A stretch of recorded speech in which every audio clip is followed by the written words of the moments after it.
Hello बच्चों, आज हम करेंगे cells in series and cells in parallel. Cells in series है, ये हमने दो सेल्स लिए हैं, दोनों को हमने सीरीज़ में लगाया है। पहले वाले का ईएमएफ E1 है और इंटरनल रेजिस्टेंस R1 है। दूसरे वाले का सेकंड वाले का ईएमएफ E2 है और रेजिस्टेंस R2 है। और ये दो पॉइंट्स के बीच में है A और B, तो इनका पोटेंशियल डिफरेंस होगा VAB और सेकंड वाले सेल का पोटेंशियल डिफरेंस होगा terminal potential difference VBC। VAB को हम VA माइनस VB लिख सकते हैं और VBC को हम VB माइनस VC लिख सकते हैं।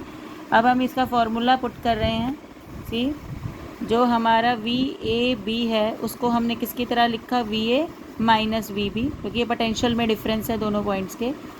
और फार्मूला होता है E माइनस IR1। ये हमने फार्मूला जो है वो डिराइव किया था। अब दूसरा है, हमने दूसरे सेल के लिए लिखना है। दूसरे सेल के लिए VBC रहेगा और इसको हम लिखेंगे VB माइनस VC और ये रहेगा E2 माइनस IR2। हमने यहाँ पर करंट दोनों में सेम इसलिए लिया है क्योंकि करंट जो है वो सीरीज़ में हमेशा सेम रहता है। अब हम इन दोनों को ऐड कर देंगे, क्योंकि ऐड इसलिए करेंगे हम क्योंकि हमें जो पोटेंशियल डिफरेंस चाहिए वो VAC चाहिए। क्योंकि एक सेल के लिए तो हम ये फार्मूला यूज़ करके निकाल सकते हैं, ये वाले सेल के लिए अगर एक सेल है हमारा तो हम इस वाले फार्मूले से निकाल सकते हैं। और हमें चाहिए A और C के बीच का पोटेंशियल डिफरेंस, तो मतलब इसके बीच में दो सेल्स हैं, तो उसके लिए हम क्या करेंगे, VA हमें चाहिए, बेसिकली VA माइनस VC चाहिए हमें।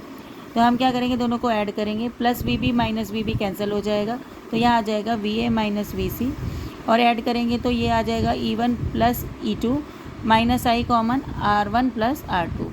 तो ये हमारा जो है ये टोटल EMF निकल आया, इसे हम इक्विवेलेंट EMF कहते हैं, E1 प्लस E2।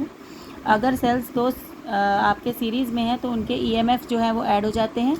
और अगर हम रेजिस्टेंस की बात करें तो इसके रेजिस्टेंसेस भी, अगर सीरीज़ में है दो सेल्स तो इनके इंटरनल रेजिस्टेंस भी क्या हो जाते हैं, ऐड हो जाते हैं।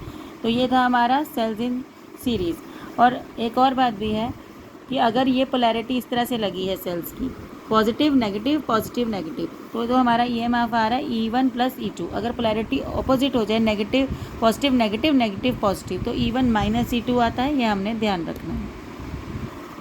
अब हम करेंगे सेल्स इन पैरेलल। आप देख रहे हैं हमने दोनों सेल्स को पैरेलल में लगाया है।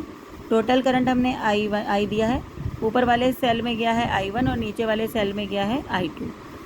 इसका EMF E1 है, इसका EMF E2 है, इसका टर्मिनल पोटेंशियल डिफरेंस V है और इसका भी टर्मिनल पोटेंशियल डिफरेंस V है, क्योंकि पैरेलल में पोटेंशियल डिफरेंस सेम रहते हैं। ऊपर वाले का इंटरनल रेजिस्टेंस R1 है और नीचे वाले का इंटरनल रेजिस्टेंस R2 है। तो पहले हम इक्वेशन ऊपर वाले के लिए लिखेंगे। हम ऊपर वाले के लिए लिखेंगे E1 is equal to V1 plus IR1। आप दूसरे वाले के लिए लिखेंगे E2, क्योंकि दोनों का पोटेंशियल डिफरेंस सेम होता है, हमने बोला पैरेलल पोटेंशियल डिफरेंस सेम है, तो हम दोनों के लिए पोटेंशियल V लेंगे प्लस I2 R2। करंट अलग अलग होता है तो हम यहाँ पर I1 लेंगे और यहाँ पर I2 लेंगे, R1 लेंगे और R2 लेंगे। तो ये हमारी दो इक्वेशन जो है वो तैयार हो गई। इससे हम करंट की वैल्यू निकालेंगे। फर्स्ट वाली से E1 minus V by R1 is equal to I1 और दूसरे वाले से I2 की वैल्यू निकालेंगे, E2 minus V bye R2। अब हम देखेंगे कि जो टोटल करंट है वो किसके इक्वल था। देखिए यहाँ पर टोटल करंट जो I है वो I1 प्लस I2 के इक्वल है, तो हम I को क्या लेंगे, I1 प्लस I2 लेंगे।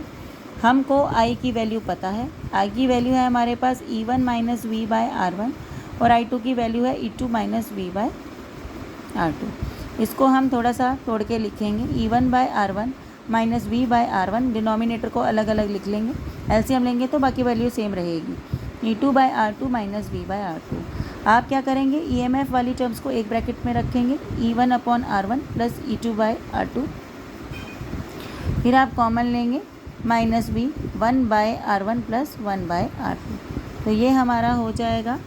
अगर आप पैरेलल में सेल्स को ले रहे हैं तो EMF क्या हो जाता है, total EMF E1 by R1 plus E2 by R2।